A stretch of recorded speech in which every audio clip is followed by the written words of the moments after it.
Hi అండి, అందరూ బాగున్నారని కోరుకుంటున్నాను. సో ఈరోజు టాపిక్ కాదు. సో ఈ మధ్య ఎలా ఉంది అంటే ఇంటర్వ్యూస్ చాలా కన్సల్టెన్సీ నుంచి మనకు కాల్స్ వస్తున్నాయి కదా.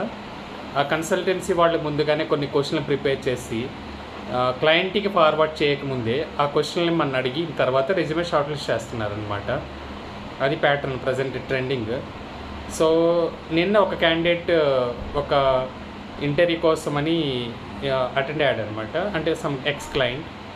ఆ ఇంటర్వ్యూ క్వశ్చన్స్ ఎలా ఉన్నాయంటే, explain about your roles and responsibilities. Second one is what is firewall and importance of the firewall, and what is DLP and importance of DLP, and what is EDR and importance of EDR, and notice period and current CTC, expected CTC. I think that's it. Thank you so much.